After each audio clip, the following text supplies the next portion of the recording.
అనకాపల్లిలో శుభప్రదం shopping mall. సినీ నటులు మానస వారణాసి మరియు శ్రీదేవి చేతుల మీదుగా గ్రాండ్ ఓపెనింగ్.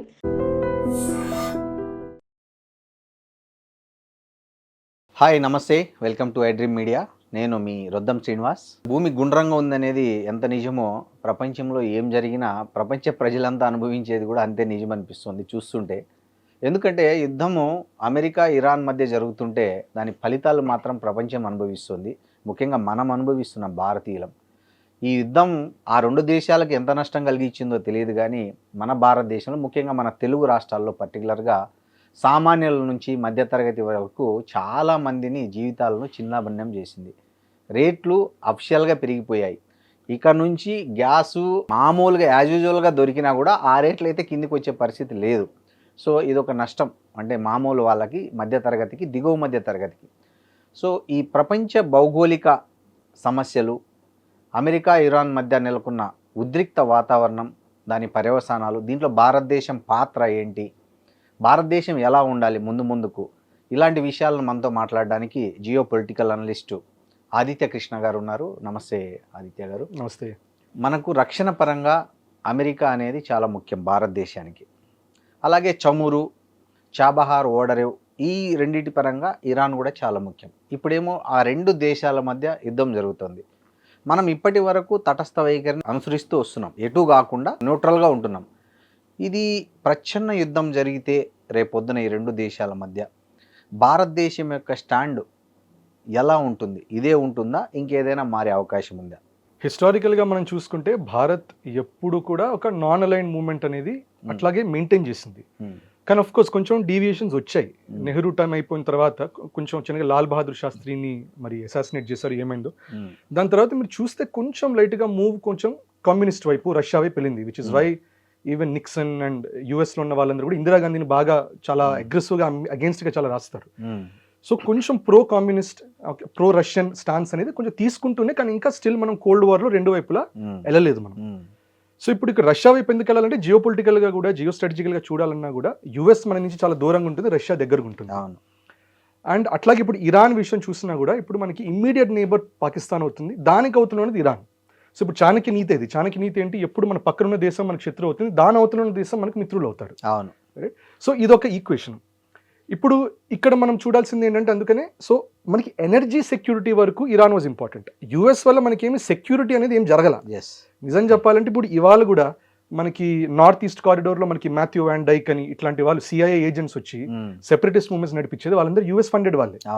లేకపోతే ఎక్స్ట్రీమ్ ఎవాంజలికల్ కన్వర్జన్స్ చేసి అక్కడ సెపరేటిజం నార్త్ ఈస్ట్ చేసేది కూడా అమెరికన్ బాప్టిస్ట్ చర్చ్. సో మనకి సెక్యూరిటీ అనేది ఇక్కడ వాళ్ళు ఒక సూపర్ పవర్గా ఉన్నారు కాబట్టి దాని వల్లనే వాళ్ళ అంబ్రెల్లా ఉంటే కొంచెం సెక్యూరిటీ ఉంటుందేమో అనేది. అది భారతే కాదు, మీరు చూస్తే అది నేటో వాళ్ళు, యూరోపియన్ కూడా అదే భావించారు. అవును. కానీ ఇప్పుడు ట్రంప్ అదే అంటున్నారు, మేము ఇన్నాళ్ళు మీకు సెక్యూరిటీ ఇచ్చాము, మీరు మాకేమీ హెల్ప్ చేయట్లేదు, స్టేట్ ఆఫ్ హార్మస్ రావట్లేదు, ఇంకా సపోర్ట్ చేయమంటారు. సో అది ట్రెండ్ అనేది మారుతుంది. మీ చమురు మీరే తెచ్చుకోపోండి అంటున్నాడు ఆయన. కరెక్ట్, ఆయన అంటున్నారు అది. ఎందుకంటే యుఎస్ కి అసలు స్టేట్ ఆఫ్ హార్మస్ మీదుగా ఏమీ పెద్ద అంత చేయడు, దానికి యూటిలైజేషన్ అనేది లేదు. ఇదంతా ఇరాన్ ని స్ట్రాటజైజ్ చేసి, ఇన్ఫాక్ట్ యుఎస్కి స్టేట్ ఆఫ్ హార్మస్ మీద ఇంట్రెస్ట్ ఒకటే, అదేంటంటే చైనాకు వచ్చే majority oil and gas export అక్కడి నుంచి. సో చైనాని బ్యాలెన్స్ చేయడానికి దాన్ని ఎఫెక్ట్ చేయాలి. సో ఒక విధంగా అక్కడ స్టేట్ ఆఫ్ హార్మస్ చోక్ అవ్వటం కూడా ఒక విధంగా యుఎస్ కి ఇష్టమే. అది ఇరాన్ అది పొలిటికల్ గా చేస్తున్నా యుఎస్ కూడా ఇష్టమే, ఎందుకంటే చైనా ఎఫెక్ట్ అవుతుంది కదా. సో ఈ యాంగిల్లో మనం చూసుకుంటే ఏంటంటే మన భారత్ వైపు యుఎస్ అనేది we never looked at it as a security partner. ఇంకా జియో పొలిటికల్గా దాంతో రీజనబుల్ రిలేషన్షిప్స్ మెయింటైన్ చేస్తున్నాం. రీసెంట్ టైమ్స్లో ట్రంప్ వచ్చిన తర్వాత నుంచి మీరు చూస్తే చాలా భారత్కి విరుద్ధంగా చాలా చేశారు. పాకిస్తాన్కి సహాయం చేస్తూనే ఉంటారు. అవును, వాళ్ళకి F-16 ఇస్తూనే ఉంటారు, వాళ్ళకి టెర్రర్ ఫైనాన్సింగ్ కాదు, యాంటీ టెర్రరిజంకి ఫైనాన్సింగ్ చేస్తారు, వాళ్ళు టెర్రర్కి చక్కగా వాడుకుంటారు. సో ఇది నడుస్తూనే ఉంటుంది. సో మనది ఏంటి, మనకి ఇరాన్ నిజం చెప్పాలంటే జియో పొలిటికల్గా కొంచెం బెటర్ పార్ట్నర్ వాళ్ళు. సో మనకి బలూచిస్తాన్ మూవ్మెంట్ వాటన్నిటిలో పాకిస్తాన్లో ఏం జరిగినా కూడా మనకి ఏంటంటే కొంచెం అది అంటారు, మరి ఇంటెలిజెన్స్ వైజ్ మనకు కొంచెం వచ్చేది ఇరాన్ వైపు నుంచే ఎక్కువ వస్తుంది. అట్లాగే మనకి చాలా మంది అంటారు దట్ ఖమెనీ గారు ఆయన కశ్మీర్ రిలేటెడ్ అక్కడ they are being oppressed, Muslims oppress చేశారని స్టేట్మెంట్స్ ఇవ్వడం నిజమే, ఆయన అన్నారు. దీనివల్ల చాలా మంది అంటారు ఇరాన్ మనకి అగేన్స్ట్ ఉన్నారు అంటారు. కానీ మనకి ఇది ఆర్గనైజేషన్ ఆఫ్ ఇస్లామిక్ కంట్రీస్లో పాకిస్తాన్ వచ్చి భారత్ మీద శాంక్షన్స్ పెట్టాలంటే ఇరాన్ యాక్చువల్గా చెప్పింది ఒప్పుకోం మేము దీనికి అన్నారు. కరెక్ట్. దానివల్ల యూఎన్ దాకా వెళ్ళాల. సో మాట్లాడే పొలిటికల్ రెటారిక్ అనేది ఒకటి ఉంటుంది. అవునవును. ఇప్పుడు అంతెందుకు మన హైదరాబాద్ లోనే అంటారు, ఇప్పుడు ఓవైసీ బ్రదర్స్ మీద అంటారు 15 మినిట్ అన్నారు, పోలరైజ్ చేశారు అన్నారు. కానీ మొన్ననే మరి అమిత్ షా గారు థ్యాంక్ చేశారు అసదుద్దీన్ ఓవైసీజీ. ఆయన ఏమన్నారు, దట్ ఆయన నక్సల్ మూవ్మెంట్ కి చాలా మటుకు ఆయన సపోర్ట్ చేశారు దీంట్లో అన్న మాట అన్నారు. ఆపరేషన్ సింధూర్ అప్పుడు కూడా ఓవైసీ గారు వెళ్ళి మాట్లాడిన సందర్భాలు ఉన్నాయి. సో పొలిటికల్ రెటారిక్ ఒకటి ఉంటుంది, జియో పొలిటికల్ గా చేసేది ఇంకోటి ఉంటుంది. కరెక్ట్. ఇది గుర్తుపెట్టుకోవాలి. సో మనకి అంటే ముందు కూడా భారత్ ఇట్లనే తటస్థంగా ఉండడం అనేది మనం by and large non aligned గానే ఉంటాము.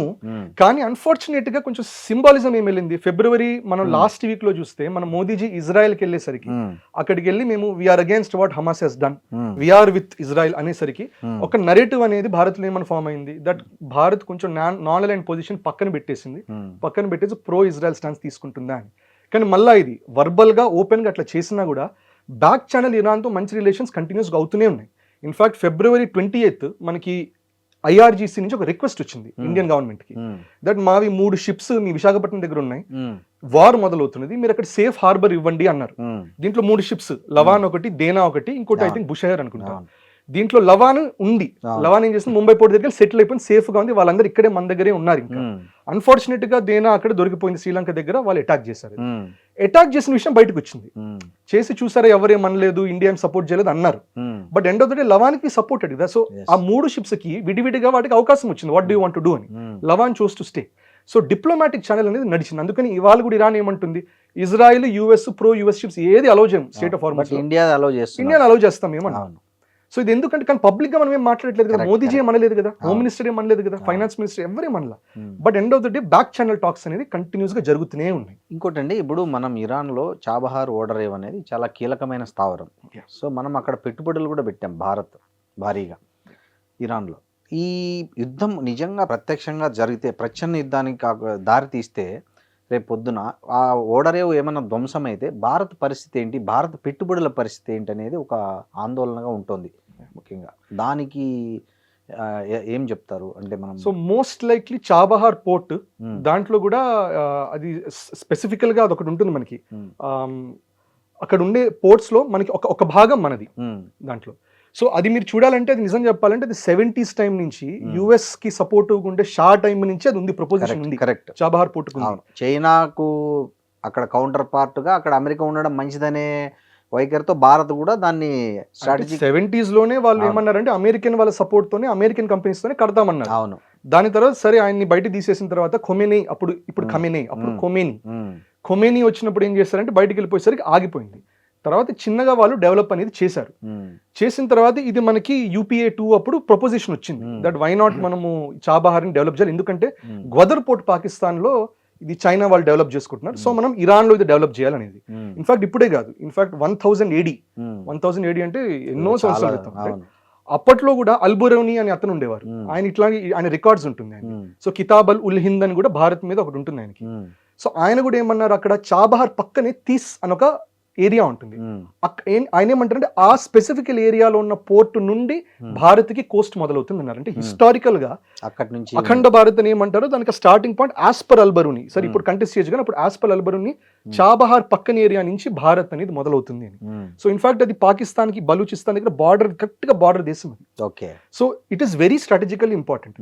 ఇప్పుడు మీరు ఒకటి ఏం గుర్తుపెట్టుకోవాలంటే, చాబహార్ దగ్గర అటాక్స్ జరిగినా కూడా పోర్ట్ మీద జరగల.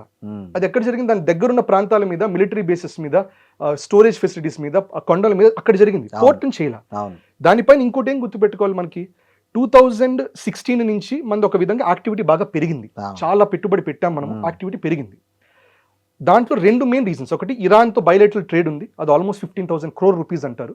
అది కాకుండా ఆఫ్ఘనిస్తాన్ కూడా మనం బాగా సపోర్ట్ చేస్తాం. ఆఫ్ఘనిస్తాన్ తో ఏం బిజినెస్ ఏం లేదు, హ్యూమానిటేరియన్ ఎయిడ్, మెడిసిన్స్ చేస్తూనే ఉంటాం. అది మనం ఆఫ్ఘనిస్తాన్ తో చేసే రిలేషన్ యుఎస్ కోరుతుంది. యుఎస్ ఏమంటుందంటే ఆఫ్ఘనిస్తాన్ తో మీరు మెయింటైన్ చేయండి అంటుంది. సో దానివల్ల వాళ్ళు ఏం చేశారు, ఇరాన్ మీద ఎన్ని శాంక్షన్స్ పెట్టినా చాబహార్ పోర్ట్ దగ్గర ఆ శాంక్షన్ ని వాళ్ళు తీసేశారు, except for oil and oil అవన్నీ ట్రేడ్ చేయడానికి లేదు కానీ దాన్ని ఏం చేయం, మీరు నడుపుకోండి అన్నారు. అది ఇన్ఫాక్ట్ మళ్ళా 2025 అక్టోబర్ ఐ థింక్ అప్పుడు యూఎస్ ఏమందంటే సరే ఇంకొంచెం ఎక్స్టెన్షన్ ఇస్తాం, 6 నెలలు ఎక్స్టెన్షన్ ఇస్తాం, అది which means April 2026 end of this month దాకా ఆ ఎక్స్టెన్షన్ ఉంది, ఆ వేవర్ అనేది ఉంది.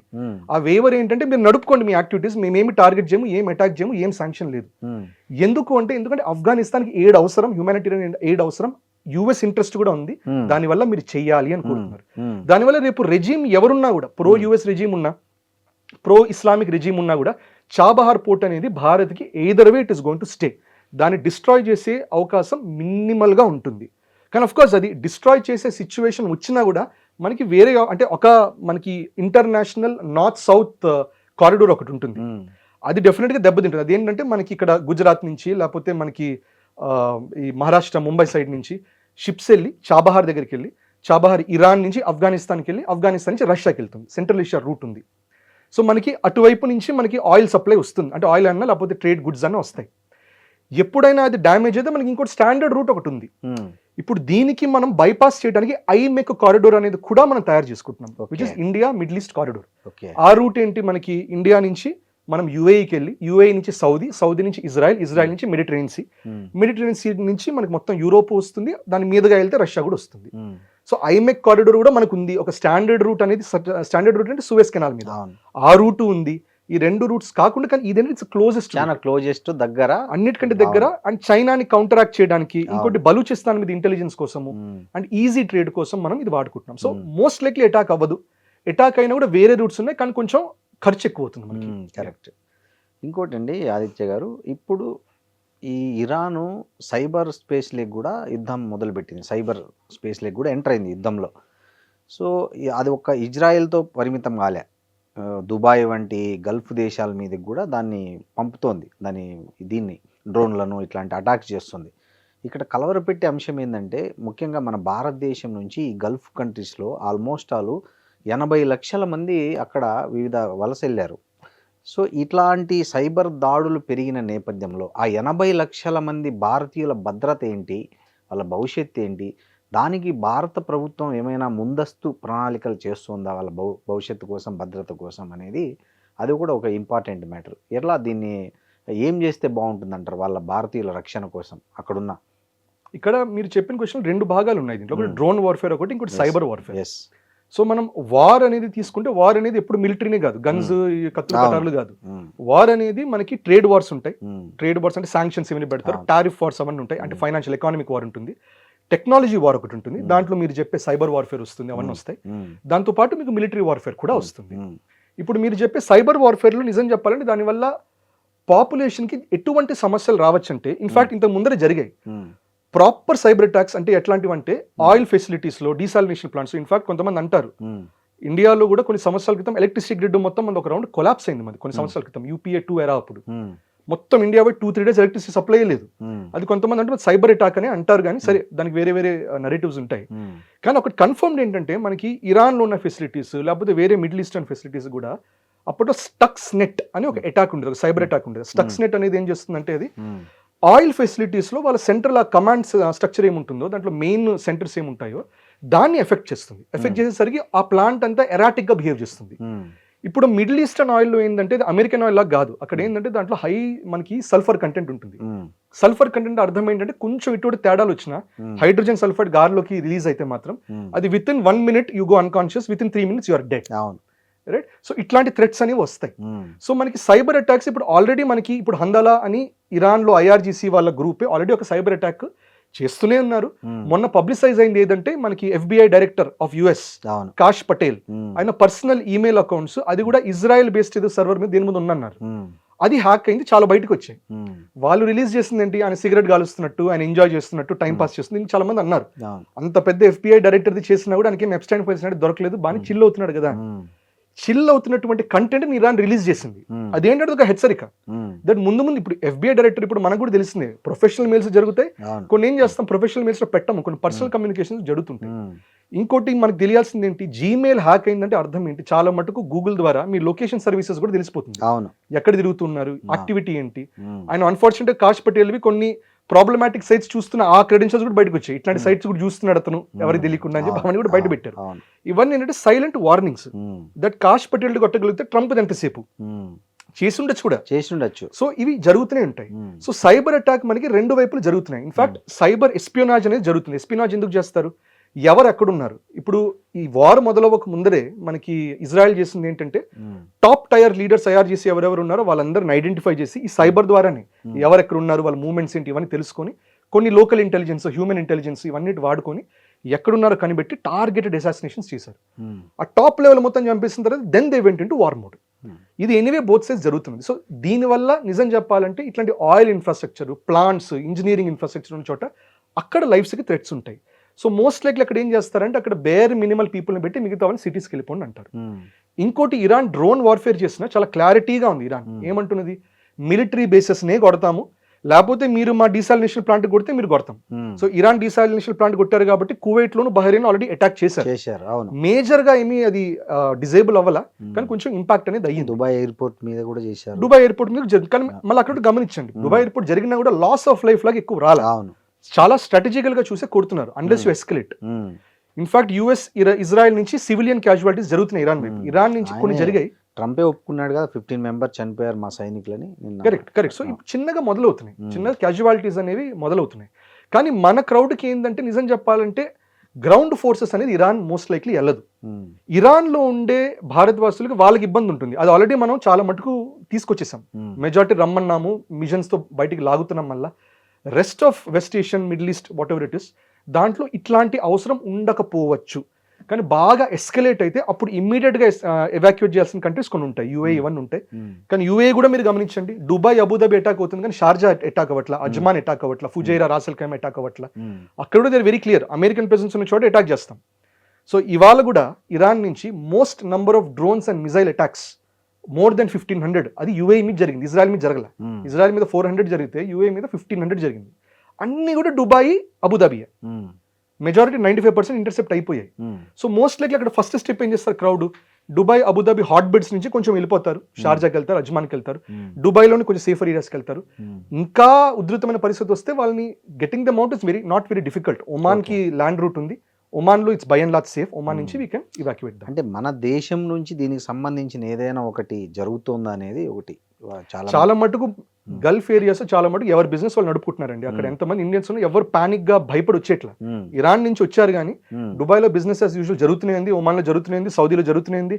అక్కడ ఇంజనీరింగ్ అందరు చేస్తూనే ఉన్నారు, ఫైనాన్స్ చేస్తూనే ఉన్నారు. ట్రేడ్ వరకు కొంచెం కొంచెం దెబ్బతిని ఉంది, కానీ మిగతా ఇట్స్ ఆల్ హ్యాపెనింగ్. సో ప్రస్తుతానికి అదేమి మనం రెడ్ అలర్ట్ మోడ్ లో లేదు. అవును, బట్ వీఆర్ ఆల్వేస్ ప్రిపేర్డ్. ఎప్పుడైనా అవసరం వస్తే విల్ డూ ఇట్. ఇప్పుడు ఇంకో నష్టం జరుగుతుందండి మనకు, ముఖ్యంగా ప్రపంచానికంతా. ఈ యుద్ధం కారణంగా $70-80 US డాలర్లు ఉన్న బ్యారెల్ చమురు ధర ఇవాళ $110-120 చేరుకుంటుంది. దీనివల్ల మొత్తము ఎకానమీ అంతా డిస్టర్బ్ అయ్యే పరిస్థితి ఉంది యాక్చువల్గా. అంటే ప్రభుత్వాలు కూడా ఎక్కువ కాలం, ఆయిల్ కంపెనీలు కూడా ఎక్కువ కాలం ఈ నష్టాన్ని భరించే పరిస్థితి లేవు. అల్టిమేట్గా దాన్ని జనం మీదకి వేయాల్సిందే. సో ఆ జనం మీద పడకూడదని మొన్ననే మన కేంద్ర ప్రభుత్వం తగ్గించింది, ఎక్సైజ్ పన్ను అవి ఇవి విత్డ్రా చేసుకున్నారు. సో కాబట్టి ఇప్పుడు కొంచెం స్టేబుల్గా ఉన్నాయి రేట్లు. సో ఈ యుద్ధం ఇది ఇంకా తీవ్రమైతే, ఈ చమురు ధరలు ఇంకా పెరిగిపోతే భారత్ లాంటి దేశాల్లో మధ్యతరగతి, దిగువ మధ్యతరగతి ప్రజల పరిస్థితి ఎలా ఉండబోతోంది? సో మీరు అన్నట్టు కరెక్టే, బ్యారెల్ రేట్ పెరుగుతుంది. బిఫోర్ వార్ అరౌండ్ 80 అట్లా ఉంటే ఇప్పుడు 110-120 దాకా వెళ్ళిపోతున్నది. సో ఈ ధరలు అనేది న్యాచురల్ గా స్టేట్ ఆఫ్ హార్మోస్ బ్లాక్ అవటం వల్ల బై అండ్ లార్జ్ పెరుగుతున్నాయి. ఇప్పుడు ఇక్కడ మనం కీ అబ్జర్వేషన్ ఏం చేయాలంటే, ఒక 2 రోజుల క్రితమే ఒకే రోజు ఒకేసారి మనకి US president, UK president, Australia president ముగ్గురు ఒకేసారి స్టేట్మెంట్స్ ఇచ్చారు. By and large similar statements. In fact ఆస్ట్రేలియాను యూకే ఏమన్నారంటే యుద్ధం మనది కాదు, కానీ దాని ఇంపాక్ట్ మనతో. ఇన్ఫాక్ట్ మీ ఇంట్రొడక్షన్ స్టేట్మెంట్ అదే, యుద్ధం మనది కాకపోయినా ఇంపాక్ట్ మనకు తగులుతుంది. సో యూకే అండ్ ఆస్ట్రేలియా వాళ్ళకున్న హెడ్స్ అదే చెప్పారు, దట్ మన మీద ఇంపాక్ట్ అనేది జరుగుతున్నది. మీకు ఆయిల్ లేకపోతే గ్యాస్ ఇవన్నీ ఇబ్బంది కలగకుండా మేము ఏం చేస్తామంటే, మేము టాక్సెస్ అని ఇప్పుడు మనం మీరు అన్నట్టు ఎక్సైజ్ తగ్గించినట్టు టాక్సెస్ తగ్గిస్తాము, మీకు ఇబ్బంది ఉండదు. కానీ ముందు వచ్చే వారాల్లో మీరు పబ్లిక్ ట్రాన్స్పోర్టేషన్ వాడటం మొదలు పెట్టండి అని చెప్పి ఒకటి అన్నారు. ప్రస్తుతానికి పర్వాలా, మీరేం భయపడకండి, హోర్డింగ్ చేసుకోకండి. ఇన్ఫాక్ట్ మనకు కూడా అదే ప్రాబ్లం వచ్చింది, ఇష్యూస్ అవుతాయేమో అని చెప్పి అందరూ హోర్డింగ్ చేసేట. అబ్బో ఇంత పెద్ద పెద్ద టంకీలు పట్టుకొని పెట్రోల్ బంకీలు నింపుకుంటున్నారు. ఇంటికి ఎట్లా తీసుకెళ్తారు తెలియదు, ఇంత పెద్ద పెద్ద టంకీలు. రైట్. సో అది వేరే దేశాలు కూడా జరుగుతున్నాయి. జరుగుతూ వాళ్ళు అక్కడ అంటున్నారు, మీరు అవన్నీ చేయకండి, మామూలుగా వాడుకోండి, ప్రాబ్లం ఏం లేదు, మామూలుగా ఉండండి, మామూలుగా ఎంజాయ్ చేయండి. కానీ కొన్ని వారాల్లో మీరు పబ్లిక్ ట్రాన్స్పోర్టేషన్కి మారండి అనే మాట అయితే వచ్చింది, విచ్ మీన్స్ వాళ్ళు అక్కడ ఏం ఇండికేట్ చేస్తున్నారు, వార్ ఇంకొంచెం సాగుతుంది, ఆయిల్ ది ఇష్యూ అవుతుంది, అయినప్పుడు మనకి ఇబ్బంది అవుతుంది, అందుకని రెడీగా ఉండండి అన్నారు. మనకు కూడా సిమిలర్ సిచ్యువేషన్సే రావచ్చు. దానివల్ల ఫస్ట్ మనం హోర్డింగ్ చేయక్కర్లేదు, కానీ వాట్ ఎవర్ ఇస్ నెసెసరీ అది చేయాలి. దీనివల్ల ధరలు పెరగడం అనేది ఎనివే జరుగుతుంది. ఇప్పుడు అంతెందుకు మీరు కఫేస్కి వెళ్ళండి, ఇక్కడ రకరకాల కఫేస్ హోటల్స్ ఉన్నాయి, మొత్తం పెంచేశారండి. గ్యాస్ చార్జెస్ అని యాడ్ చేస్తున్నారు, మళ్ళీ దానిపైన 15 రూపీస్ 20 రూపీస్ యాడ్ చేస్తున్నారు. అవి ఎనివే పెరిగాయి. ఇంకోటి మన ఆగ్రో ప్రొడ్యూసర్ ఉంటాయి, ఆగ్రో ప్రొడ్యూస్ సరే కల్టివేషన్ నిజం చెప్పాలంటే ఫర్టిలైజర్ డిపెండెంట్ ఉన్న కల్టివేషన్, ఫర్టిలైజర్స్ కూడా కాస్ట్ పెరుగుతుంది, ఎందుకంటే చాలా మటుకు మనకి స్టేట్ ఆఫ్ హార్మోన్స్ మీదనే వస్తున్నాయి. సో అవి కూడా కొంచెం ధరలు పెరుగుతాయి. అది పెరిగిన తర్వాత కూడా ఏమవుతుంది, లాజిస్టికల్ ఫామ్ నుంచి నేను మన ప్లేట్ దాకా రావాలంటే రకరకాల లాజిస్టికల్ చైన్స్ ఉంటాయి, ట్రక్స్ లో వస్తుంది, కార్స్ వస్తుంది, ట్రైన్స్ లో వస్తుంది, అవన్నీ కూడా పెరుగుతాయి. సో ఓవరాల్ ధరలు పెరిగే అవకాశాలు అనేది ఉంటాయి. సో దీనికి ఎండ్ ఆఫ్ ద డే ఇవి ప్రిపేర్డ్ గా మనం ఉండాలి. సో మనకు కూడా అంటుంటారు that we have enough reserves, మనకి రిఫైన్డ్ ఆయిల్ రిజర్వ్స్ ఉన్నాయి, క్రూడ్ ఆయిల్ రిజర్వ్స్ కూడా ఉన్నాయి. బట్ యా విల్ సీ, ఇవన్నీ పెరుగుతాయి, మనం ప్రిపేర్డ్గా ఉండాలి వాడికి. ఇంకోటి అండి, యుద్ధం మొదలైన తర్వాత ముఖ్యంగా మన భారత్ విదేశీ పెట్టుబడులు FIIs ఉన్నాయి కదా, వీటిని ఉపసంహరించడం అనేది చాలామంది చేయడం మొదలుపెట్టారు. రూపాయి వాల్యూ పెరిగిపోవడము, ఇవన్నీ ఈ కారణంగా పెట్టుబడులను ఉపసంహరించుకునే పరిస్థితి వచ్చింది చాలామంది విదేశీ పెట్టుబడులను. ఈ దాంట్లో మార్కెట్ చాలాసార్లు క్రాష్ అవ్వబోయి కొంచెం కొంచెం నిలదొక్కుంటుంది. ఇట్లాంటి టైంలో భారత్ ఇన్వెస్టర్లు ఎలాంటి స్ట్రాటజీ ఇంప్లిమెంట్ చేస్తే బెటర్ అంటారు? అంటే మీది ఇన్వెస్ట్మెంట్స్ తీసేయడం అనేది ఎక్కువ మీరు షేర్ మార్కెట్లో చూడొచ్చు, కానీ అదేంటంటే ఒక రెగ్యులర్ ట్రెండ్. అది ట్రెండ్ ఏంటి, వాళ్ళు ఎక్కడ ఇప్పుడు ఫర్ ఎగ్జాంపుల్ యూఎస్లో ఇప్పుడు వార్ జరగడం వల్ల యుఎస్ డిఫెన్స్ బాగా పెరుగుతుంది, లేకపోతే ఆయిల్ రేట్ బాగా పెరుగుతుంది. సో ఏం చేస్తారు, ఇండియాలో అక్కడ పెట్టుకుంటారు. వాళ్ళందరూ ఇంటర్నేషనల్ ఇన్వెస్టర్స్. ఇప్పుడు మనమే అది చేస్తున్నాం. ఇప్పుడు మనకి వార్ వచ్చిన వెంటనే చాలా మంది రకరకాల ఇండస్ట్రీ తీసేసి ఇమీడియట్ గా వార్ కంపెనీస్ లోను, స్టీల్ కంపెనీస్ లోను, వీటిలో ఇనివే పెట్టేశారు, రైట్? సో వాళ్ళు ఇంటర్నేషనల్ గా చేస్తున్నారు. సో ఇండియా నుంచి తీసి ఇంకో చోట పెట్టుకుంటారు వాళ్ళు. So that is going to happen. ఇప్పుడు రేపు కొంచెం మళ్ళీ స్ట్రెంత్ అయినప్పుడు మళ్ళీ ఆ డబ్బులు తీసుకుని మళ్ళీ ఇండియాలో పెడతారు. దీనివల్ల ఎవరిని విమర్శించాల్సిన అవసరం లేదు, భయపడాల్సిన అవసరం లేదు. రెండోది నిజం చెప్పాలంటే వార్ వల్ల ఇండియాకి ఇంకా అడ్వాంటేజ్ ఉండొచ్చు. ఎందుకంటే ఇప్పుడు ఏమని డిక్లేర్ అయింది, ఇప్పుడు మీరు చూస్తే ఇరాన్ చాలా స్పష్టంగా చెప్పింది మొన్న మళ్ళా దట్ వెస్ట్ ఏషియాలో ఉండేటటువంటి ఈ అమెరికన్ కంపెనీస్ ని టార్గెట్ చేయబోతున్నాం. Google, Microsoft, meta, Amazon. In fact ఆ స్టేట్మెంట్ లేదు, కానీ అమెజాన్ ఆల్రెడీ అటాక్ చేశారు. ఇన్ఫాక్ట్ బహ్రెయిన్ లో కూడా కొట్టారు. అవును, రైట్. సో ఇప్పుడు వాళ్ళందరికీ న్యాచురల్ గా ఏమవుతుంది, ఇప్పుడు ఆ రీజన్ లో సేఫ్ ఏరియా ఏంటి, యాపిల్ ని కూడా యాడ్ చేశారు, కరెక్ట్. సో ఆ రీజన్ లో ఇప్పుడు ఈ రీజన్ వెస్ట్ ఏషియా నుంచి ఏషియా రీజన్ లో మరి సేఫ్టీ ఏరియాస్ ఎక్కడ ఉంటాయి? చైనా మీకు రెస్ట్రిక్టివ్ పాలసీస్ ఉంటాయి, మిమ్మల్ని పెట్టనివ్వరు అవన్నీ. So what options do you have? Option is India. So that is where మీరు ఏం చేయొచ్చు అంటే రకరకాల ఇక్కడే మన మినిస్టర్స్ అయినా, మన చీఫ్ మినిస్టర్స్ అయినా, వీళ్ళందరూ డావోస్ సమ్మిట్లు ఇవన్నీ వెళ్ళినప్పుడు ఇదే పిచ్చింగ్ పాయింట్ అవుతుంది. చైనా +1 పాలసీస్ అంటున్నారు. మన రేవంత్ రెడ్డి గారు కూడా అన్నారు, చైనా +1 లో ఆ +1 మీరు ప్లీజ్ లుక్ అట్ హైదరాబాద్ అన్నారు. వచ్చి ఇన్వెస్ట్ చేయండి, వీఆర్ సేఫ్ ఇక్కడ అని. సో ఇప్పుడు ఏమవుతుందంటే దానివల్ల ఇన్వెస్టర్స్ కి India May seam as a much more better option. కానీ మనం ఇంకోటి ఏం గుర్తుపెట్టుకోవాలంటే, వార్ ఒక కాంపనెంట్ అయితే ఇంకో కాంపనెంట్ ఉంది, AI అనే కాంపనెంట్ ఉంది. మనకి నిజం చెప్పాలంటే దెబ్బ తగిలేదు AI వల్ల. అవును. సో AI వల్ల ఏమవుతుందంటే మనకి IT జాబ్స్ కూడా దాదాపుగా I'll say about 70 to 80 lakh IT professionals ఉన్నాయి. It's not huge. అంటే భారత్ పాపులేషన్ లో 1% కూడా కాదు, కానీ అవన్నీ చాలా ఇంపాక్ట్ అవుతున్నాయి, ఆల్రెడీ కనబడుతున్నాయి. సో AI చేసేది AI చేస్తున్నది. కానీ రెండో వైపు ఏమవుతుందంటే ఇన్వెస్ట్మెంట్స్ వచ్చే కూడా ఇన్వెస్ట్మెంట్స్ వస్తాయి. కానీ వీటన్నిటికీ అంటే వార్ అయిపోయేసరికి ఒక ఆర్డర్ అనేది తయారవుతుంది, ఒక న్యూ డైనమిక్స్ తయారైతాయి. ఆ డైనమిక్స్ లో ఇండియా డెఫినెట్ గా దాంట్లో రైజ్ అవుతుంది. సో ఇక్కడ మనం ఈ యుద్ధం వల్ల ఇంకోటి తెలిసి వచ్చింది ఏమంటే, అమెరికా అనేది ఒక సూపర్ పవర్ కంట్రీ, ఇరాన్ అనేది ఇన్ని రోజులు ఒక చిన్న దేశంగా భావిస్తున్నారు. కానీ వాళ్ళు ఆ చిన్న చిన్న డ్రోన్లను వాడే అంత సూపర్ పవర్ ఉన్న అమెరికాను నిలువరించే పరిస్థితికి వెళ్ళారు. సో దీన్ని బట్టి భవిష్యత్తులో ఏమంటారు, మనం దేశ రక్షణ కోసం కొనే ఆయుధాల విషయంలో పునరాలోచించుకోవాల్సిన అవసరం ఉందా? పెద్ద పెద్ద వేల కోట్ల రూపాయల ఆయుధాలను కాకుండా ఇట్లాంటి డ్రోన్ చిన్న చిన్న తక్కువ ఖర్చుతో అయిపోయే డ్రోన్ల మీద ఎక్కువ ఫోకస్ చేయాల్సిన అవసరం ఉందనే గుణపాఠాన్ని ఈ యుద్ధం నేర్పిందంటారా మీరు దేశాలకు? ముఖ్యంగా మన దేశానికి మనం కూడా చాలా మన బడ్జెట్లో ఎక్కువ శాతం మనం రక్షణ రంగానికే ఖర్చు పెడుతుంటాం. సో మనం ఐ థింక్ ఈ డెసిషన్ అనేది ఇమ్మీడియట్ మనకి థ్రెట్స్ ఎవరు ఉన్నారు వాళ్ళకు ఉండే ఇన్ఫ్రాస్ట్రక్చర్ మీద ఉంటుంది. కరెక్ట్. ఇప్పుడు ఇరాన్ కి కూడా ఇప్పుడు ఒకటన్నారు super power, US super power ఎప్పటి నుంచి అయింది? అది World War I, World War II తర్వాత నుంచి అయింది. అవును. అది కూడా ఎటువంటి సూపర్ పవర్? ఒక ఎకానమిక్ సూపర్ పవర్ అయ్యి కొత్త వరల్డ్ ఆర్డర్లో వాళ్ళ ఎకానమికల్గా మొత్తం గ్రిప్లో పెట్టేసేసరికి వాళ్ళు సూపర్ పవర్ అనేది అయ్యారు. ఇప్పుడు ఇరాన్ ముందర ఏంటి, దాన్ని పర్షియా అనేవాళ్ళు. రిలీజన్ తీసేయండి, ఇస్లాం ఏమైనా తీసేయండి, దాని మీద Persia was once as much super power as Bharat ఎటువంటి సూపర్ పవర్ 25% జీడిపి ఎట్లా కంట్రోల్ చేస్తుందో దానికి gateway was Persia. So Persia నుంచి చాలా మటుకు జరిగేది. సో అదొక సివిలైజేషనల్ గా Bharat is definitely huge civilization super power ఇంతకు ముందర. ఇప్పుడు ఎకానమికల్ గా వీఆర్ నాట్ దట్ గుడ్, కానీ ఇప్పుడు చైనా కూడా ఒక సివిలైజేషన్ సూపర్ పవర్, భారత్ కూడా సూపర్ పవరే, అట్లాగే పర్షియా కూడా ఒక సూపర్ పవర్. సో పర్షియన్స్ అందుకని మీరు యాటిట్యూడ్ చూడండి, వాళ్ళకి శాంక్షన్స్ ఉన్నా కూడా 70s నుంచి శాంక్షన్స్ ఉన్నా కూడా వాళ్ళకి డ్రోన్స్ ఏంటి, వాళ్ళకి మిజైల్స్ ఏంటి, వాళ్ళకి 2000 కిలోమీటర్స్ వచ్చే ఈ బుషైర్ మిజైల్స్ అవి 4000 కిలోమీటర్స్ దాకా రేంజ్ ఉందని తెలిసింది డియోగో గార్సిన్ అటాక్ చేశారు. దానిపైన వాళ్ళకి సైంటిఫిక్ అడ్వాన్స్మెంట్స్ ఎట్లా ఉన్నాయి, సైబర్ వార్ఫేర్ కేపబిలిటీస్ ఎట్లా ఉన్నాయి. సో అంత శాంక్షన్స్ ఉన్న కంట్రీ ఇవన్నీ జరగాలంటే ఎందుకంటే సివిలైజేషనల్ గా వాళ్ళు ఆల్రెడీ హార్డ్ కోడెడ్ ఉన్నారు, చేయగలిగే కేపబిలిటీ మనకు ఉంది అని. రైట్. సో దానివల్ల అందుకని ఇరాన్ ని ఇట్ ఇస్ నిజం చెప్పాలంటే తేలిక తీసి బారేలేదు. భారత్తో ఎంత జాగ్రత్తగా ఉండాలి, ఇరాన్తో కూడా దాదాపుగా బై అండ్ లార్జ్ కొంచెం జాగ్రత్తగా ఎవరైనా డీల్ చేసి ఉండాలి. అట్లా బీట్ ఇజ్రాయెల్ ఆర్ యుఎస్, అది వాళ్ళ ముందరే తెలుసు కాబట్టి ఫస్ట్ ఏం చేశారు, ఫస్ట్ హౌతీస్ ని కొట్టారు, హెజ్బొల్లాని కొట్టారు, హమస్ ని కొట్టారు, పై లీడర్స్ అసాసినేట్ చేశారు, తర్వాత యుద్ధానికి వెళ్ళారు. ఇరాక్ అప్పుడు అట్లా చేయలేదు కదా, డైరెక్ట్ వెళ్ళారు, సద్దాం హుస్సేన్ డైరెక్ట్ అటాక్ చేశారు. అది ఇక్కడ జరగలేదు. Right. So it's a completely different story. ఇంకోటి గుర్తుపెట్టుకోవాల్సింది, ఇక్కడ వార్ఫేర్కి వెళ్ళినప్పుడు ఇరాన్ అనేది లోన్ ప్లేయర్ కాదు. ఇరాన్ కి రష్యా ఉంది, చైనా ఉంది బ్యాక్గ్రౌండ్ లో. ఇప్పుడు బుర్జ్ ఖలీఫాలో ఒక డ్రోన్ అటాక్ జరిగింది అంటారు, అది 5 ఫ్లోర్స్ జరిగింది. స్పెసిఫికల్ గా ఒకే ఫ్లోర్ కి వెళ్ళి కొట్టింది. ఎందుకు కొట్టిందంటే ఆ స్పెసిఫిక్ ఫ్లోర్ లో అమెరికన్ వాళ్ళు ఉన్నారట, మిలిటరీ వాళ్ళు. రైట్. అండ్ ఇప్పటిదాకా సివిలియన్ క్యాజువాలిటీస్ ఎక్కడ జరగల, అయితే ఇంటర్సెప్షన్స్ లో పడి ఏమైనా జరగటమే కానీ. సో ఆ ఇంటెలిజెన్స్ ఎవరు ఇస్తున్నారు, చైనా ఇస్తున్నారు. డ్రోన్ టెక్నాలజీ ఎవరు ఇస్తున్నారు, it is being given by Russia. So ఇప్పుడు భారత్ కి ఇటువంటి దాంట్లో ఇన్వెస్ట్ చేయాలంటే చేస్తున్నాం. In fact we have now increased it. కానీ క్వశ్చన్ ఏంటంటే మన వాట్ ఈస్ ద పాయింట్, ఎందుకంటే మనకి ఇప్పుడు చైనా మెయిన్లాండ్ మన డ్రోన్ రేంజ్ కంటే బాగా దూరంగా ఉంటుంది. ఎందుకంటే మనకి టిబెట్ ఏరియా అవంతా అంత చెట్టు ఇన్ఫ్రాస్ట్రక్చర్, హెవీ ఇన్ఫ్రాస్ట్రక్చర్ ఏం లేదు. మెజారిటీ ఇన్ఫ్రాస్ట్రక్చర్ మీకు మెయిన్లాండ్ చైనా దగ్గర ఉంది. పాకిస్తాన్ లో ఇన్ఫ్రాస్ట్రక్చర్ అసలు ఏముందో కూడా తెలియదు. వాళ్ళ ఇన్ఫ్రాస్ట్రక్చర్ ఒక బిల్డింగ్, దాంట్లో 10 మంది టెర్రరిస్టులు ఉంటారు.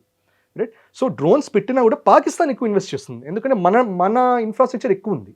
మనకి ఈ జామ్నగర్ అయినా లేకపోతే ముంబై అయినా they will prefer drones. In fact they did that. వాళ్ళు భక్తియార్ డ్రోన్స్ అంతా టర్కీ నుంచి తీసుకొని ఆపరేషన్ సింధూర్ అప్పుడు బాగా మన వైపు టార్గెట్ చేశారు. మన న్యూస్ చూస్తే మనం ఎక్కువ డ్రోన్స్ పంపించడం అనేది లేదు, మనం ఎక్కువ ఇంటర్సెప్షన్స్, మనం ప్రెసిషన్ స్ట్రైక్స్ చేసాం. సో పాకిస్తాన్ కి by and large precision strikes సరిపోతుంది. దానిపైన ఇన్ఫాక్ట్ మనం చేయకర్లా, ఒకవైపు ఆఫ్ఘనిస్తాన్ పని చేస్తున్నది, దాని పని చేస్తున్నది, బలూచిస్తాన్ దాని పని చేస్తున్నది. మనం ప్రెసిషన్ స్ట్రైక్స్ కి వెయిట్ చేసి అవసరమైతే సింధూర్ 2.0 అని చెప్పి కొట్టడమే. బట్ అది of course we will invest in drones, but maybe Iran invest చేసినంత చేయకపోవచ్చు. మనం ఇంకోటి ఇక్కడ గమనించాల్సింది, ఈ అమెరికా ఇరాన్ బాగా బిజీగా ఉంటే చైనా అంటే ఈ దక్షిణ ఆసియాలో తన ఆధిపత్యాన్ని పెంచుకునే ప్రయత్నం ఒకటి చేస్తున్నట్లు కనిపిస్తుంది. మీరేమంటారు? చైనా అది ఎప్పుడు చేస్తున్నది, ఎప్పుడు చేస్తూనే ఉంటుంది ఆ పని. కానీ ఏంటంటే ఆల్రెడీ ఇక్కడ పోలరైజేషన్ ఉంది. ఫర్ ఎగ్జాంపుల్ మీరు ఇప్పుడు భారత్ని చూడండి, భారత్లో కూడా ఒక విధంగా మనం అన్అలైన్డ్ గానే ఉంటున్నాం, by and large were unaligned. But Bharat immediate neighbours చూడండి, ఇప్పుడు బంగ్లాదేశ్ ఉంటే మన బంగ్లాదేశ్ షేక్ హసీనా వెళ్ళిపోయిన వెంటనే ఒక టస్ల్ జరిగింది. ఎవరు ఇన్ఫ్లుయెన్స్ అనుకుంటే ఎండ్ ఆఫ్ ద డే ఏం తెలియదంటే యూఎస్ ఇన్ఫ్లుయెన్స్ తోనే యూనిస్ వచ్చాడనేది కన్ఫర్మ్ అయింది. అక్కడ జెన్జీ రెవల్యూషన్ అన్నారు. మళ్ళీ నెక్స్ట్ జెన్జీ రెవల్యూషన్ ఎక్కడ, నేపాల్లో. ఇంతకు ముందర కేపీ ఓలీ కొంచెం ప్రో చైనా పర్సన్ అంటే జెన్జీ రెవల్యూషన్ తో మళ్ళీ వీళ్ళు బలెన్షా పెట్టారు, పీపుల్ సే యుఎస్ సపోర్ట్ తో వచ్చారంటారు. సో ఇక్కడ ఆల్రెడీ ఈ కంట్రీస్ లోనే ఇంటర్నల్ గా కంట్రీస్ లోపలే మీకు pro US, pro China, pro Indian కూడా ఉంది stance. Sheikh Hasina was pro Indian. అట్లాగే శ్రీలంక కూడా మనం రా బేసిస్ మీద కూడా మనం చేస్తాం, అక్కడ కూడా pro China, pro India internal గా జరుగుతుంది. దానిపైన ఇప్పుడు కంట్రీస్ లెవెల్లో చూడండి, ఇప్పుడు థాయిలాండ్ మీరు చూస్తే Thailand is pro US, Cambodia is pro-China. North Korea is pro-China. South Korea is pro-US. మళ్ళీ Japan is pro US. Right. So ఇట్లా ఆల్రెడీ ఇక్కడ స్ప్లిట్ అనేది జరిగిపోయింది, టస్సిల్ జరుగుతూనే ఉంటుంది. సో చైనా అక్కడ వచ్చి ఎస్టాబ్లిష్ చేయడం అనేది చాలా కష్టమైన పని. ఇన్ఫాక్ట్ ఇప్పుడు ఇరాన్ ఇజ్రాయెల్ వార్ కూడా it is a proxy US versus China war, అదే జరుగుతున్నది. రైట్. కానీ యుఎస్ అనేది డైరెక్ట్ గా వెళ్ళిపోతున్నది కాన్ఫ్లిక్ట్ మోడ్ లోకి. చైనా అనేది వెనకాల, చైనా స్ట్రాటజీని అది బిహైండ్ ద సీన్స్ ఉంటారు, మొత్తం నడుపుతారు, సైలెంట్ గా చేసుకుంటూ వెళ్ళిపోతారు. సో అది ఎనీవే నడుస్తున్నది. సో వాళ్ళు ఆధిపత్యం పెంచుకుంటారనే దానికంటే కూడా భారత్కి ఒక అవకాశం వచ్చింది ఇప్పుడు. ద చైనా యుఎస్ బ్యాటిల్లో మనకి చిన్నగా స్లోగా రైజ్ అవ్వాలి. సడన్ గా రైజ్ అయితే మన ఇది ఓఆర్ఎఫ్ వాళ్ళది రైసీనా డైలాగ్ అనే దాంట్లో యుఎస్ ఒక అతను చెప్పారు that we will help India rise గానీ we will ensure we won't do mistakes we did with China. అంటే మిమ్మల్ని గ్రో అవనిస్తాం కానీ ఎప్పుడు మమ్మల్ని కాంపిటీషన్ గా అవ్వనివ్వము అని ఓపెన్ గా చెప్పాడు. కరెక్ట్. సో ఇది మనకు కూడా తెలుసు. ఉమ్, సో గ్రోత్ కూడా ఎంత స్లోగా గ్రో అయితే అంత బెటర్. పొలిటిక్స్ కూడా అదే చూస్తాం. సడన్ గా గ్రో అయిన వాడిని సడన్ గా పీక్ కింద పడేస్తారు. ఉమ్, చిన్నగా గ్రో అయిన వాడు ఎప్పటికీ ఎస్టాబ్లిష్ అయి ఉంటాడు, ఎన్నో సంవత్సరాలు ఉంటాడు, 40-50 సంవత్సరాలు. ఉమ్, సో ఇన్ఫాక్ట్ మనకి it is a better opportunity than China. China already peak లో ఉంది, ఉమ్, యుఎస్ ఢీ కొడుతున్నది, um, India is not at there. Um. So మనకి ఇప్పుడు అవకాశం అనేది చిన్నగా వస్తుంది. ఇప్పుడు నాకు ఇక్కడ చాలా మందికి అర్థం కానిది ఏంటంటే ఆదిత్య గారు, ఈ చర్చలకు ఏదైతే ఉందో ఇరాన్ అమెరికాకు మధ్య పాక్ను చూజ్ చేసుకోవడం అనేది చాలా మందికి అంతుపట్టని విషయం. యాక్చువల్గా రెండు దేశాలకు కొంత మిత్ర దేశంగా ఉన్నది భారత్ యాక్చువల్గా. సో భారత్ లాంటి దేశాన్నో లేకపోతే ఎట్లాంటిది కొంచెం ఈ స్టేచర్ ఉన్న దేశాన్ని చూజ్ చేసుకుని ఉంటే దానికి కొంచెం వచ్చేదేమో క్రెడిబిలిటీ. బట్ దాన్ని పాక్ను చూజ్ చేసుకోవడం అనేది అది ఎవరికి అర్థం కావట్లేదు. ఎందుకు పాక్ చూజ్ చేసుకున్నారు అనుకుంటున్నారు? అంటే నిజం చెప్పాలంటే పాక్ ని చూస్ చేసుకోలేదండి, పాక్ ని తయారు చేశారు. ఎవరు తయారు చేశారు? బ్రిటన్ వాళ్ళు తయారు చేశారు. ఓకే. మీరు ఇన్ఫాక్ట్ ఇనిషియల్ గా అప్పట్లో ఈ అక్సెషన్ జరుగుతుంటే ఇది మన హిస్టరీ టెక్స్ట్ బుక్ లో రాదు అన్ఫార్చునేట్ గా. జనరల్ బ్రౌన్ అని ఒకడు ఉంటాడు, అతను ఏం చేశారంటే కశ్మీర్ ఇంకా డిసైడ్ అవునప్పుడే ఫస్ట్ గిల్గిత్ బాల్తిస్తాన్ అటువైపు వెళ్ళిపోయి బై ఫోర్స్ ఆ ట్రైబల్స్ అందరూ ఏమంటారంటే మనం ఆక్యుపై చేసేయాలి, పాకిస్తాన్ లో కలిపేయాలి అంటాడు. By force of part first వెళ్ళిపోయింది. ఈవెన్ బిఫోర్ ఇటు శ్రీనగర్ వైపు అటాక్ అయ్యే ముందరే అది జరిగిపోయింది అది, రైట్? సో అప్పుడు ఇంటెన్షన్ ఏంటి? దట్ భారత్ అనేది, భారత్ అని ఇప్పుడు ఇండియా అన్ను భారత్ అంట, భారత్ ఇక్కడ ఎందుకు అనాలంటే civilizational state was Bharat. Bharat అనేది 25-30% ఆఫ్ వరల్డ్ జీడిపి ఉందంటే ఎందుకుందంటే మనకి మ్యారిటైమ్ రూట్ ద్వారా మనకి గల్ఫ్ రీజన్, ఆఫ్రికాను, లేకపోతే మలేషియాను, కంబోడియా అవన్నీ ఉంటే by land route central Asia మొత్తం ఇన్ఫ్లుయెన్స్ ఉండేది మనకి. రష్యా దాకా ఉండేది, టర్కీ దాకా ఉండేది. ఇన్ఫాక్ట్ మనకి టర్కీలో ఇస్లామిక్ రూల్ వెళ్ళినప్పుడు వాళ్ళు యూరోపియన్స్ని అలౌ చేయట్లేదు కాబట్టే వాస్కోడిగామా అయినా లేకపోతే బ్రిటిష్ వాళ్ళైనా అరే మనకి సీ రూట్ కావాలి అని కింద మీద పడి ఈస్ట్ ఇండియా కంపెనీ అందరూ ఎత్తుక్కుంటూ వచ్చారు. That was the prominence of not just Bharat but that part Kashmir. ఎందుకంటే వాళ్ళు టర్కీ మీదుగా, గల్ఫ్ మీదుగా, ఇరాన్, పర్షియా దాటుకొని, లేకపోతే సెంట్రల్ ఏషియా నుంచి ఆఫ్ఘనిస్తాన్ దాటుకొని ఆ పాకిస్తాన్ రీజన్ మీదగానే that is how you're entering India. ఇప్పుడు అదేం చేశారు? కట్ చేసి పారేశారు. కట్ చేసేసరికి ఇప్పుడు తర్వాత పాకిస్తాన్ ఏమంటుంది? మిమ్మల్ని అలౌ చేయమంటుంది, you are not allowed to do trade అంటుంది. దానివల్ల మన కింద మీద పడి మీ ముందర క్వశ్చన్ చాబహార్ మనకి అందుకనే కావాలి, ఎందుకంటే పాకిస్తాన్ మనల్ని అలౌ చేయట్లా. పాకిస్తాన్ అలౌ చేయట్లేదు అంటే వాళ్ళ తెలివితేటలు కాదు, తెలివితేటలు ఇంకో చోట నుంచి వస్తుంది. ఎక్కడి నుంచి వస్తుంది? Western European. చైనా కూడా కాదు, ఇక్కడ వెస్టర్న్ యూరోపియన్ తెలివితేటలు ఇవి. సో అందుకని యూఎస్ ఏం చేస్తుంది? ఆ బ్రిటిష్ పాలసీని ఇంకా ముందుకు తీసుకెళ్తుంది. అందుకని ఫస్ట్ నుంచి మీరు చూడండి, ఇండిపెండెన్స్ టైం నుంచే వాళ్ళకున్న వాళ్ళందరూ ఎప్పుడు కూడా ఇందిరాగాంధీ టైం అప్పుడు వాళ్ళు పాకిస్తాన్ సపోర్ట్ చేశారు. దాని ముందర పార్టీషన్ అప్పుడు కూడా ఊరికే రెఫరెండమ్, ప్లెబిసైట్ ఇవన్నీ చెప్పి పాకిస్తాన్ సపోర్ట్ చేశారు. Pakistan is essentially and extension of USA. So దాని వల్లనే మనకున్న ప్రాబ్లం అది. సో అందుకనే ఆపరేషన్ సింధూర్ కూడా 3 రోజుల్లో మీరు చూడండి, కిరాణా హిల్స్ అటాక్ చేసిన మరుక్షణం యూఎస్ వచ్చి బాబు ఆపండర్ నాయన అన్న. డిప్లొమాటిక్ అట్లా ఏం అనలేదు అంటున్నాం కానీ స్విచ్ ఇక్కడ వేస్తే బల్బ్ అక్కడ వెలిగింది. కరెక్ట్. ఎందుకంటే కిరాణా హిల్స్ లో యూఎస్ ఫోర్సెస్ ఉన్నారట. అవును. ఇన్ఫాక్ట్ కొంతమంది ఏమంటారంటే యూఎస్ ఫోర్సెస్ చనిపోయారని కూడా అంటారు దాంట్లో. మేబీ అయ్యుండొచ్చు, కానీ అది రివీల్ చేయకూడదు, ఎందుకంటే రివీల్ చేస్తే అప్పుడు నేటో మొత్తం దిగాలి వార్లో. కరెక్ట్. సో దానివల్ల so essentially something is going on అక్కడ, రైట్? సో ఇది మనం గుర్తుపెట్టుకోవాలి. సో పాకిస్తాన్ సైడ్ అనేది వాళ్ళు తీసుకోవట్లా, పాకిస్తాన్ సృష్టించిందే దానికోసం, నార్త్ కొరియా సౌత్ కొరియాని విడదీసిందే దానికోసం. సో ఇవంతా ఒక గేమ్ ప్లాన్ లాగా, ఒక master global order game plan లాగా జరుగుతుంది ఇదంతా. ఇంకోటండి, ఈ ఐటీ రంగం ముఖ్యంగా ఎఫెక్ట్ అవుతున్న దాంట్లో మన భారత్ ఐటీ రంగం ఉంది. సో ఈ సెమీ కండక్టర్ల సప్లై కానీ మన భారత్ నుంచి ఎగుమతులు అయ్యేటివి ఐటీ ఎగుమతుల పైన ఈ యుద్ధ ప్రభావం ఎంత మేరకు ఉంటుందంటారు? మనకి ఐటీ మీద నిజం చెప్పాలంటే ఆల్రెడీ వార్ ముందరే ప్రాబ్లం మొదలైందండి మనకి. ఇన్ఫాక్ట్ ఫిబ్రవరి స్టార్టింగ్ లో ఆంథ్రోపిక్ అనే కంపెనీ వాళ్ళది క్లాడ్ అని ఉంటుంది, and at the same time మనకి ఓపెన్ అయ్యే వాళ్ళు చాట్ జీపీటీ ఉంది. వాళ్ళిద్దరు ఏం చేశారంటే యూఎస్ లో సిలికాన్ వ్యాలీలో ఉన్న కంపెనీస్ అన్ని అవి కూడా మరి ప్యూర్ బిజినెస్ అనడానికి లేదు, వాటికి కూడా చాలా సిఐఏ ఫండింగ్ వస్తుంది. ఇప్పుడు ఇండియాలో కూడా మీరు చూస్తే మనం వాడే సోషల్ నెట్వర్క్స్ అన్ని కూడా California based. All of it has been promoted by US government. అది మనం వాడుతున్నాం ఇవాళ, మన డేటా అంతా అక్కడ ఉంది. వాళ్ళిద్దరు అక్కడ ఏం చేస్తారు, ఆర్ఎండే కాదు మిగతా ఏఐ కంపెనీస్ అని కూడా ఏం చేస్తుందంటే ఫస్ట్ కోడ్ని పర్ఫెక్ట్ చేసేసింది. అవి ఏమందంటే ఇమేజ్, వీడియోస్, టెక్స్ట్ ఇవి పర్ఫెక్ట్ చేయవాకు, కోడ్ రైటింగ్ పర్ఫెక్ట్ చేయండి అని పర్ఫెక్ట్ చేసేసారు. కోడ్ రైటింగ్ పర్ఫెక్ట్ చేయడం వల్ల ఏమైంది, మొన్నటిదాకా కోడింగ్ కోసం బాగా ఎక్కువ మనకి సర్వీసెస్, ఈ ఐటీ సర్వీసెస్ జాబ్స్ వచ్చేది. ఇప్పుడు ఎవరికైనా కోడ్ కావాలంటే క్లాడ్ని అడగండి, లేకపోతే చాట్ జీపీటీ అనండి, it's giving incredible code. So దానివల్ల మనకున్న కోడర్స్ మనం ఇందాక అనుకున్నట్టు 80-90 లక్షల మంది ఐటీ ప్రొఫెషనల్స్ ఉంటే చాలా మటుకు ఇర్రెలవెంట్ అయిపోయారు. మా అయితే వాళ్ళు కోడ్ని కొట్టి కోడ్ తీసుకొని స్మాల్ మార్పులు చేసుకొని పెట్టుకోవడమే.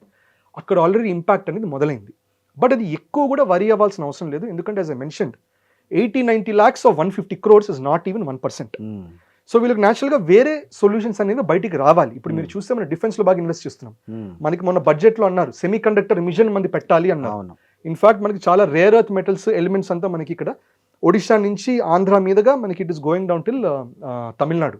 అది మనం తీయలేదు ఇప్పటిదాకా, ఎక్స్ట్రాక్ట్ చేయలేదు. మొన్ననే జయశంకర్ గారు యూఎస్కి వెళ్ళి ప్యాక్ సిలికా అనే దాంట్లో మనం సైన్ చేశాం.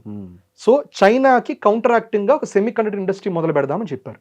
సో చిన్నగా ఏమవుతుంది, ఐ థింక్ భారత్ కూడా ఒక పుష్ ఏం చేస్తుందంటే ఐటీ సర్వీసెస్ నుంచి మనం మ్యానుఫ్యాక్చరింగ్లోకి దిగాలి. సో దానిలోకి ఎనీవే వెళ్తుంది.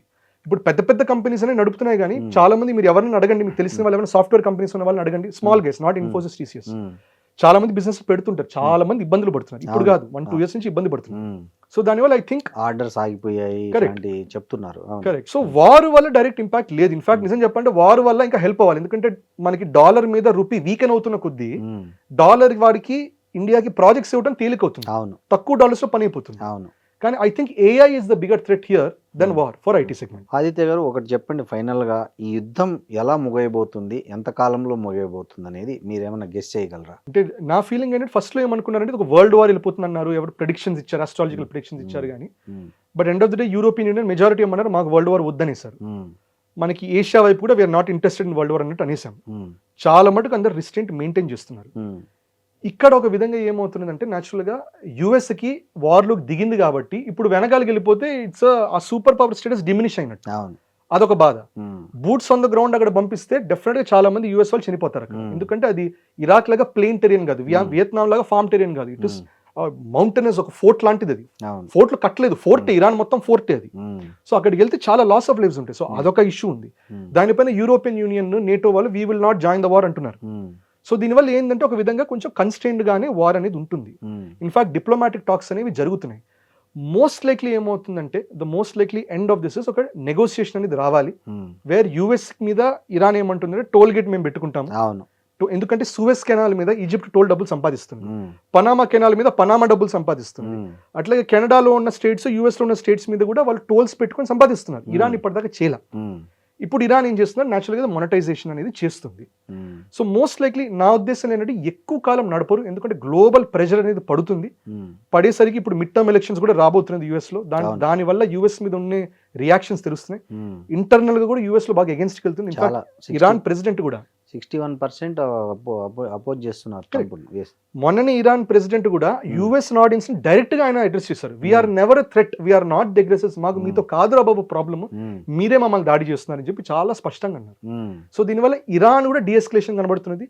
ట్రంప్ చెప్పిన మాటలు కూడా తేపతేప అంటుంటాడు, our military objects have been achieved, కానీ మేము చేయబోతున్నాం అంటాడు. ఈ మిలిటరీ ఆబ్జెక్టివ్స్ అచీవ్డ్ అని ఎందుకు అంటున్నాడు, అదొక డిఎస్కలేషన్ కి ట్రై చేయటం negotiation. So I'm hoping that next couple of months లో ఇది డిఎస్కలేట్ అయి తగ్గుతుందని. కానీ ఈ లోపల ఏంటంటే మనం ఎప్పుడు కూడా you have to prepare for the worst కాబట్టి గవర్నమెంట్ కూడా ప్రిపేర్ అవ్వాలి. అట్లాగే సివిల్ సొసైటీ కూడా చిన్నగా ఇండక్షన్ స్టవ్లు కొనుక్కోవటం, కొంచెం ఫ్యూయల్ కన్సంప్షన్ తగ్గించుకోవటం, ఇవన్నీ కూడా మనం కూడా అలవాటు చేసుకోవాలి. థ్యాంక్ యూ అండి, thank you very much. And for more videos, please subscribe to iDream. Please subscribe to iDream. Please subscribe iDream. And please subscribe to iDream. For more videos, subscribe to iDream. please like, share and subscribe to the channel. Congratulations, iDream. Subscribe to iDream. Subscribe to iDream. So subscribe to iDream Media. iDream ki iDream team andarki huge congratulations. Please subscribe iDream Media. Please subscribe to iDream. Subscribe iDream. Please subscribe to iDream.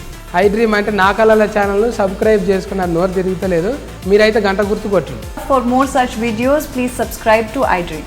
Subscribe to iDream. Please subscribe to iDream. Please subscribe iDream Media. Please do subscribe to iDream. Please subscribe to iDream Media. For best entertainment and information, please subscribe iDream. And don't forget to subscribe to iDream.